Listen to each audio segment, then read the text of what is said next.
Most welcome everyone. कैसे हैं आप लोग? स्वस्थ हैं, मस्त हैं और मजे में हैं। चलिए, बहुत सुंदर। देखो बेटा, आज हम लोग फिर एक नए वीडियो के साथ आमने सामने हो रहे हैं।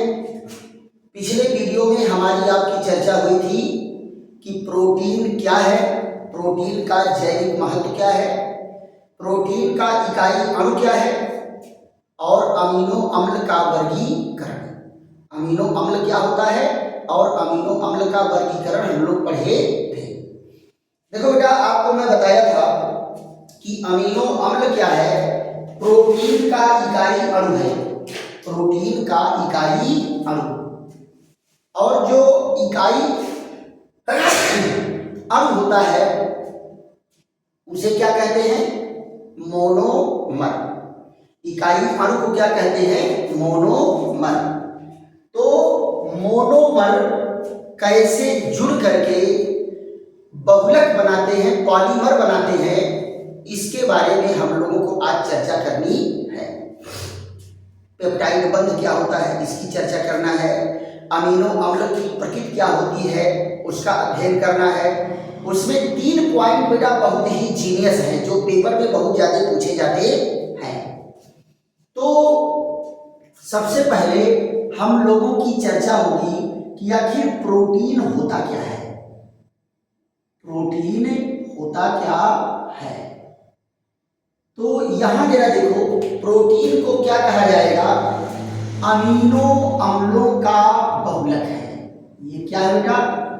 अमीनो अम्लों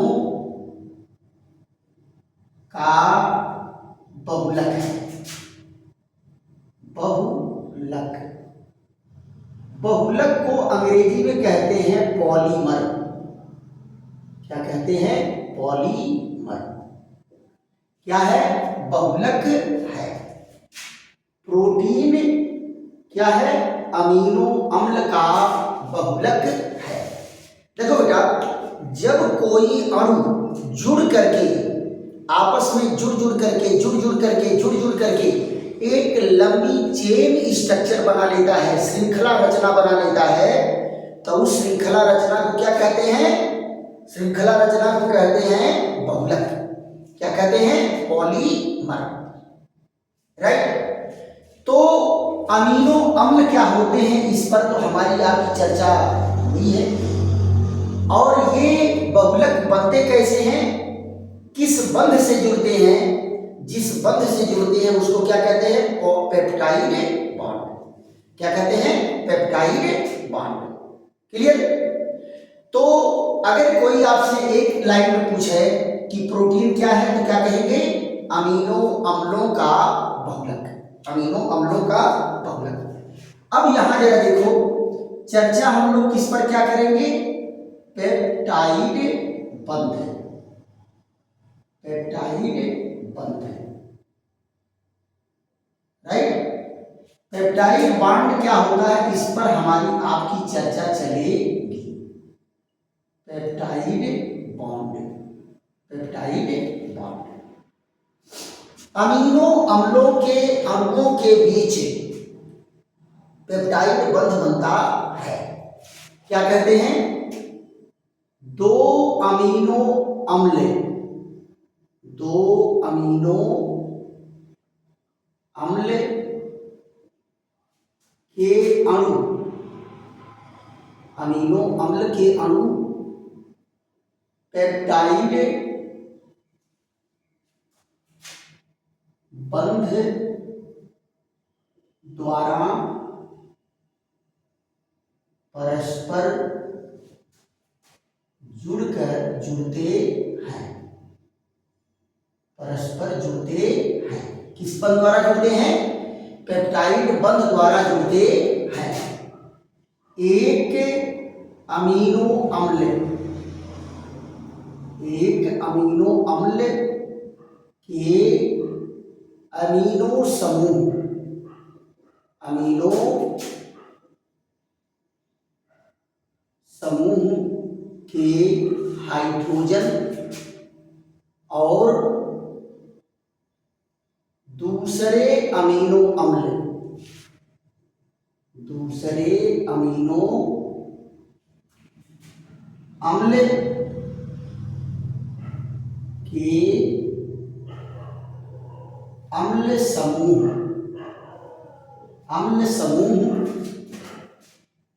का OH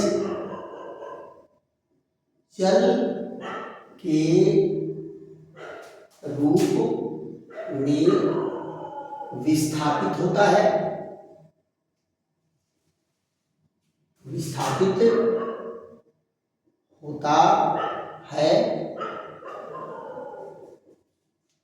और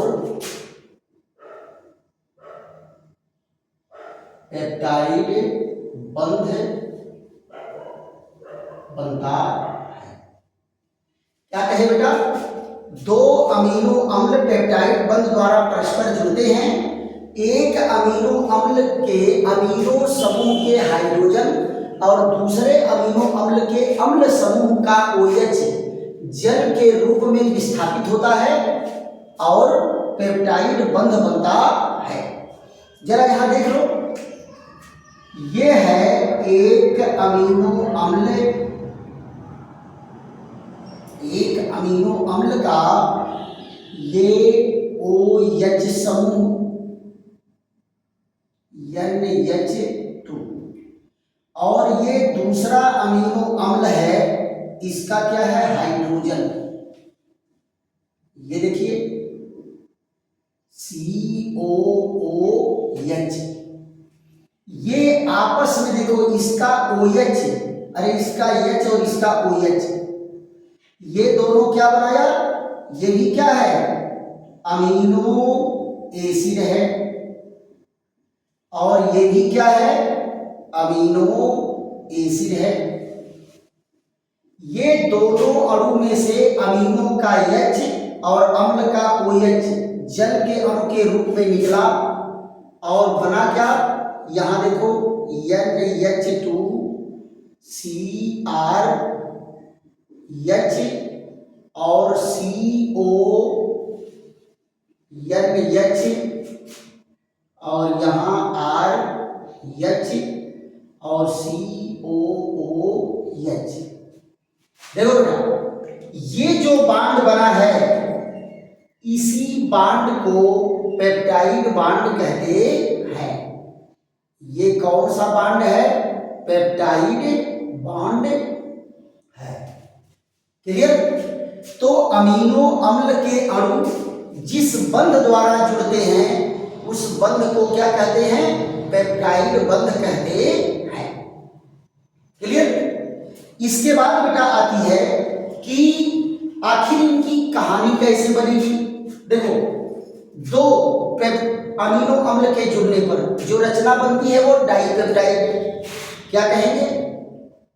दो अमीनो अम्लों के जुड़ने से क्या बनता है? डाइपेप्टाइड।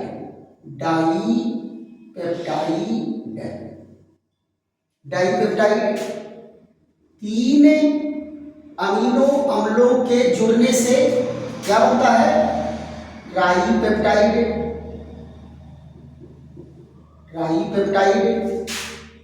चार अमीनो अम्लों के जुड़ने से इसको कहते हैं टेट्रापेप्टाइड।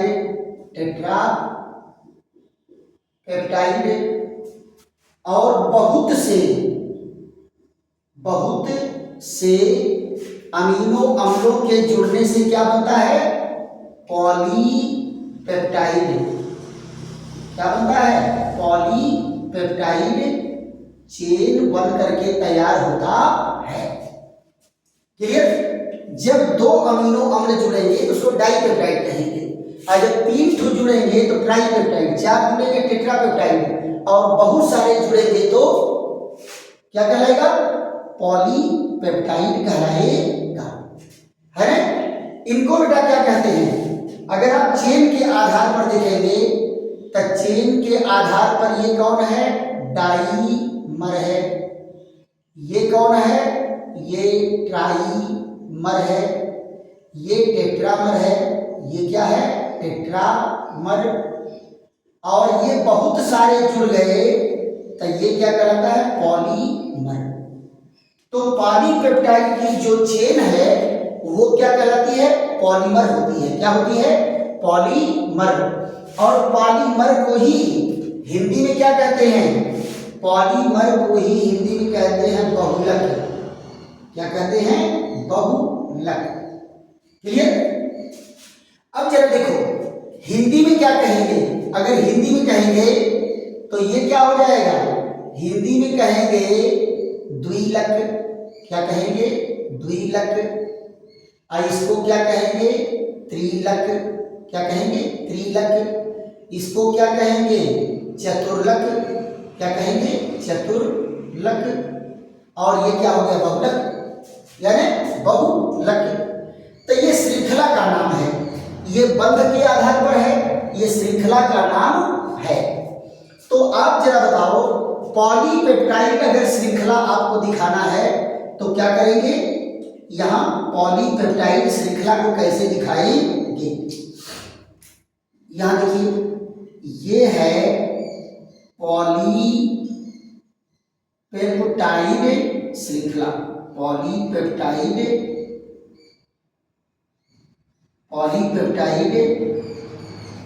श्रृंखला। पॉलीपेप्टाइड श्रृंखला कैसे होता है, इसको अंग्रेजी में लिखते हैं पॉलीपेप्टाइड चेन। पॉलीपेप्टाइड चेन होता है, यानी बहुत से अमीनो अम्ल एक दूसरे से पेप्टाइड बंध द्वारा जुड़ेंगे तो उसको क्या कहा जाएगा, पॉलीपेप्टाइड चेन। अब जरा यहां ध्यान दो, पॉलीपेप्टाइड चेन कैसे बनती है। इस तरह से बेटा अगर बहुत ज्यादा अमीनो अम्ल को एक में दिखाना है तो आप इस तरह से चेन स्ट्रक्चर दिखा सकते हैं, चेन स्ट्रक्चर दिखा सकते हैं।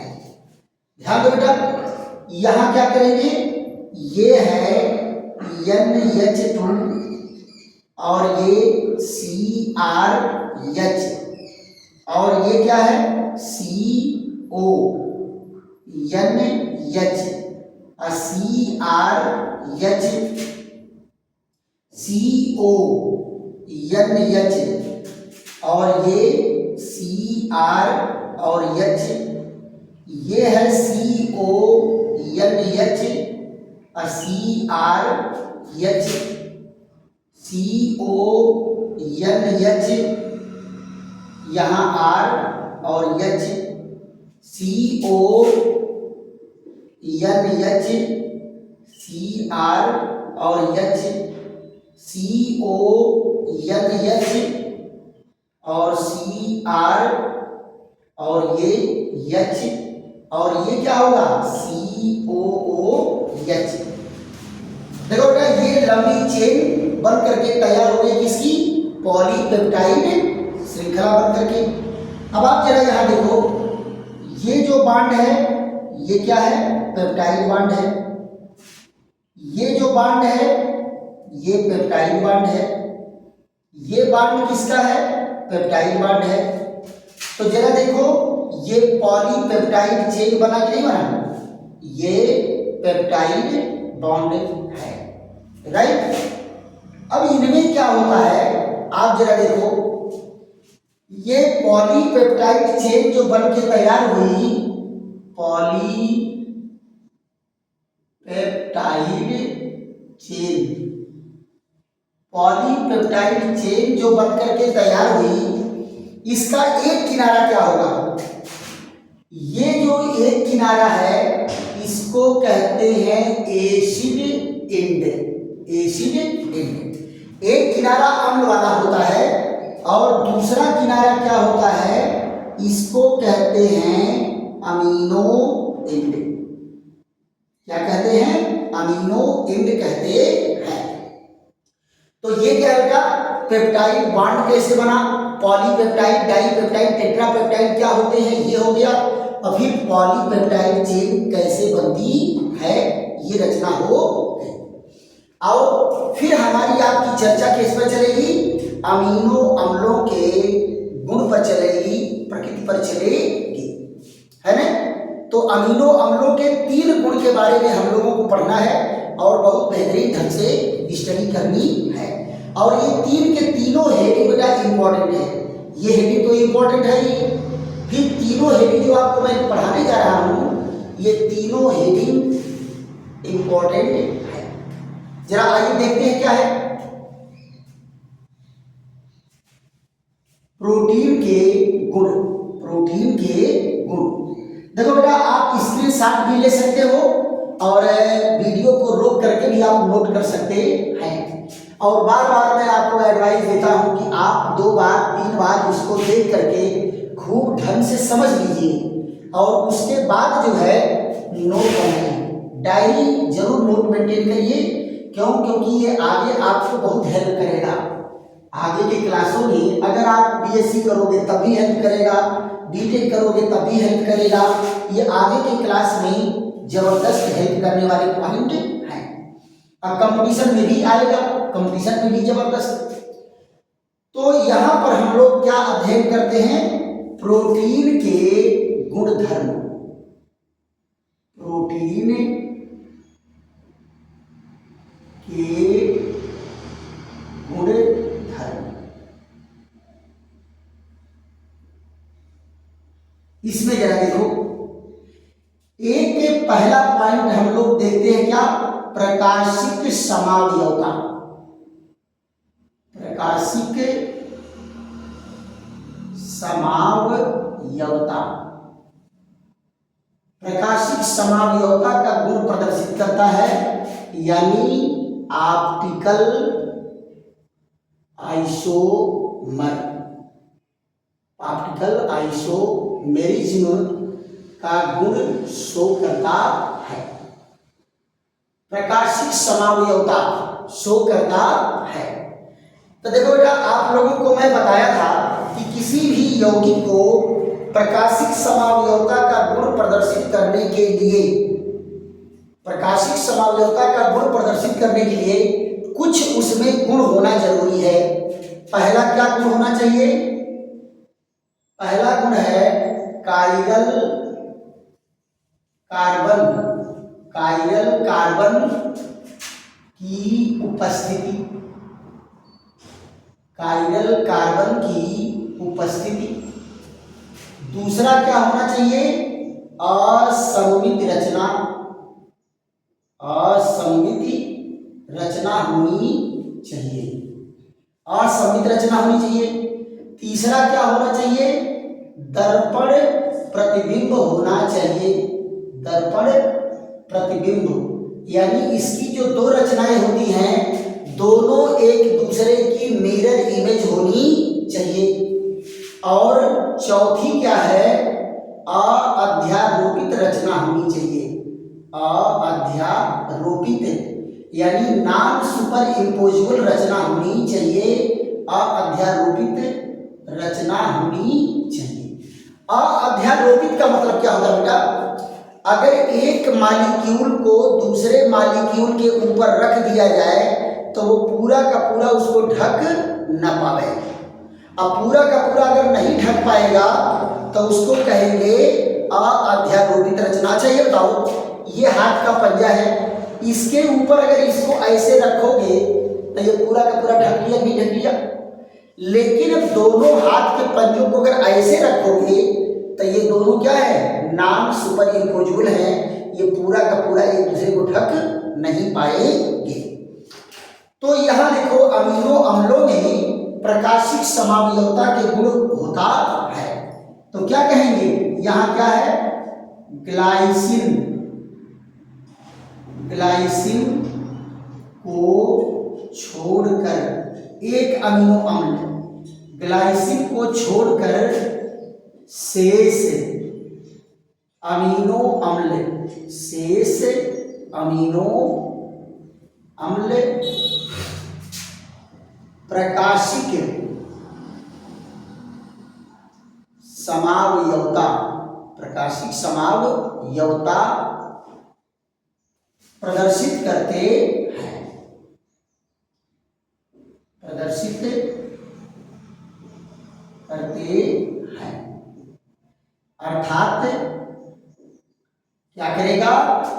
ध्रुवित प्रकाश को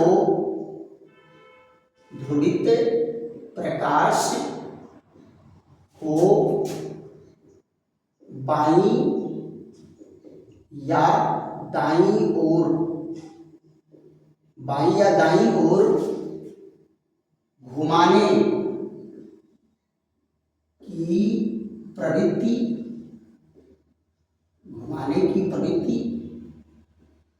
रखता है। क्या करेगा बेटा? अगर प्रकाशिक समावयवी है तो ध्रुवित प्रकाश को या तो बाईं ओर घुमाएगा या तो दाहिनी ओर घुमाएगा। यही तो प्रकाशिक समावयवता है। लेकिन आप जरा ये बताओ, यहां पर क्या कहा है? ग्लाइसिन को छोड़कर। तो जरा ग्लाइसिन को देख लेते हैं। ये है ग्लाइसिन। ग्लाइसिन में काइरल कार्बन नहीं होता। देखो बेटा, ये क्या है? ग्लाइसिन। ग्लाइसिन में काइरल कार्बन नहीं होता। काइरल कार्बन क्या होता है? जिसकी चारों संयोजकता अलग अलग समूह से जुड़ा हो। यहां जरा देखो, हम लोग क्या कहते हैं? Chiral carbon. ये काइरल कार्बन कौन है? ऐसा कार्बन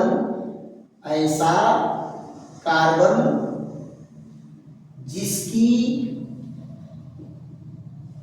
चारों संयोजकता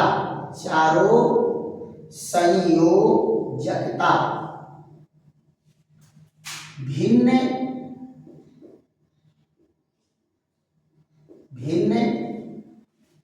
समूहों से जुड़ा हो। भिन्न समूहों से जुड़ा हो। देखो बेटा, ऐसे कार्बन परमाणु जिसकी चारों संयोजकता भिन्न समूहों से जुड़ा हो, वो क्या कहलाएगा? काइरल कार्बन कहलाएगा। जुड़ा हो, काइरल कार्बन कहलाता है। काइरल कार्बन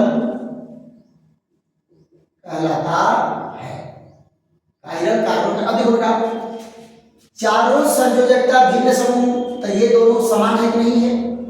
ये दोनों आइडेंटिकल है, इसलिए काइरल कार्बन नहीं होगा। बाकी जो है शेष की बात हम स्टडी कर लें। ये देखो, ये क्या है? NH2 और COOH और यहाँ R और ये H। ये देखो बेटा काइरल कार्बन है। क्या है? काइरल कार्बन है। क्यों? क्योंकि इसकी चारों संयोजकता अलग अलग ग्रुप से जुड़ी है। देखिए, 4 संयोजकता में एक अम्ल समूह, एक अमीनो समूह, एक एल्किल समूह, एक हाइड्रोजन से जुड़ा है। दूसरी चीज क्या है? ये असममित रचना है। यानी इसको अगर 2 बराबर भाग में आप डिवाइड करोगे तो क्या 2 बराबर भाग में डिवाइड होगा? नहीं डिवाइड होगा। तो ये क्या हो गया? असममित रचना हो गई। ये क्या है? काइरल कार्बन भी है, असममित रचना भी है। और ये दोनों जो कैरेक्टर है उसको भी जरा देख लो। इस तरह से सारे अमीनो एसिड, R का मान बदलता जाएगा, सारे अमीनो एसिड जो है ये प्रकाशिक समावयवता शो करेंगे। तो ये क्या है? ये ऑप्टिकली एक्टिव है। ये अमीनो अम्ल क्या है? ऑप्टिकली एक्टिव है, प्रकाशिक समावयवी है।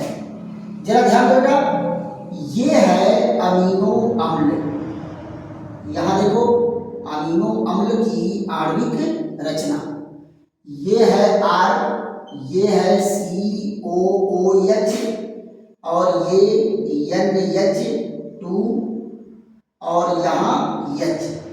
देखो बेटा, ये कौन है? काइरल कार्बन है। इसको डॉट डॉट करके मिलाएंगे तो इसकी ज्योमेट्रिकल स्ट्रक्चर कैसा होता है? टेट्राहेड्रल। ज्योमेट्रिकल स्ट्रक्चर कैसा है? टेट्राहेड्रल है। अब जरा देखो, अगर इसका दूसरा रचना क्या होगा? मान लो बीच में दर्पण रखा गया है, तो इसका दूसरा स्ट्रक्चर जो है इस तरह से होता है। यहां देखिए R और ये इस तरह से, ये क्या है COOH, NH2 और H। ये देखो तो यहाँ क्या है, डॉट डॉट डॉट मिला दिए। ये देखो तो ये दोनों स्ट्रक्चर एक दूसरे के दर्पण प्रतिबिंब है नहीं। ऐसे लग रहा है कि ये निकट है, ये निकट है, ये दूर है तो ये दूर है। ऐसे लग रहा है कि दर्पण के सामने इनको रखा गया है। तो ये दोनों एक दूसरे के दर्पण प्रतिबिंब है। अगर ये वस्तु है तो ये उसका प्रतिबिंब है, ये वस्तु है तो ये उसका प्रतिबिंब है। और ये दोनों समावयवी जो होते हैं वो क्या करेंगे, अगर ये ध्रुवित प्रकाश को दाहिनी ओर घुमा रहा है तो ये ध्रुवित प्रकाश को क्या करेगा, बाईं ओर घुमाएगा। एक अगर दाहिनी ओर घुमा रहा है तो दूसरा ध्रुवित प्रकाश को बाईं ओर घुमाएगा। अगर दाहिनी ओर घुमाया तो इसको कहेंगे डेक्स्ट्रो रोटेटरी, और अगर बाईं ओर घुमाएगा तो इसको कहेंगे लीवो रोटेटरी। डेक्स्ट्रो रोटेटरी को कहते हैं डी फार्म या इसको कहते हैं प्लस फार्म। क्या कहते हैं, प्लस फार्म। और ये क्या होगा, इसको कहेंगे एल फार्म या माइनस फार्म, समावयवी कहलाता है। अब आप जरा देखो, ये दोनों एक दूसरे के दर्पण प्रतिबिंब हो गए नहीं हो गए, इसकी दोनों रचनाएं दर्पण प्रतिबिंब है। अब जरा देखो, इनको उठा के इनके ऊपर रखेंगे तो ये समूह इसके ऊपर आ जाएगा, ये समूह इसके ऊपर आ जाएगा, ये इधर तिरछा जा रहा है, ये इधर तिरछा जा रहा है, यानी एक दूसरे को सुपर इम्पोज करने वाले नहीं है। क्लियर? तो एक तो ये प्रॉपर्टी है कि ग्लाइसिन को छोड़ करके बाकी सारे अमीनो अम्ल प्रकाशिक समावयवता का गुण शो करते हैं, प्रदर्शित करते हैं। दूसरा क्या प्रॉपर्टी इसकी क्या है, जरा देख लो तो। दूसरा प्रॉपर्टी है यहां पर ज्विटरायन का बनना। क्या है, ज्विटरायन का बनना, ज्विटरायन का बनना। यहां देखिए, इसको क्या कहते हैं, फॉर्मेशन ऑफ ज्विटरायन, फॉर्मेशन ऑफ ज्विटरायन। देखो बेटा, ज्विटरायन क्या होता है, एक ही अणु में धनायन और ऋणायन दोनों हो उसको ज्विटरायन कहते हैं। यहां देखो, जब एक ही अणु में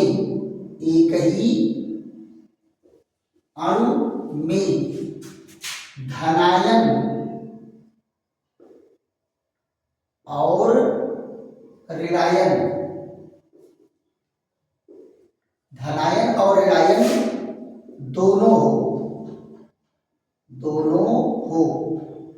तो उसे ज्विटरायन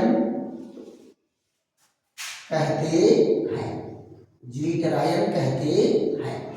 और अमीनो अम्ल बेटा ज्विटरायन बनाता है, अमीनो अम्ल ज्विटरायन बनाता है। जरा देखो कैसे बनाता है, ये अमीनो अम्ल का ये R, ये H, ये COOH और ये क्या है NH2। ये देखो, ये क्या है, अम्ल है, एक ही अणु में ये अम्ल है और ये क्या है, क्षार है। तो अम्ल क्या करता है, H पॉजिटिव आयन देता है। याद करो ब्रॉन्स्टेड और लॉरी सिद्धांत। अम्ल क्या करता है, H पॉजिटिव आयन देता है और क्षार क्या करता है, H पॉजिटिव आयन लेता है। तो जरा देखो ये क्या करेगा, एक देगा और दूसरा लेगा।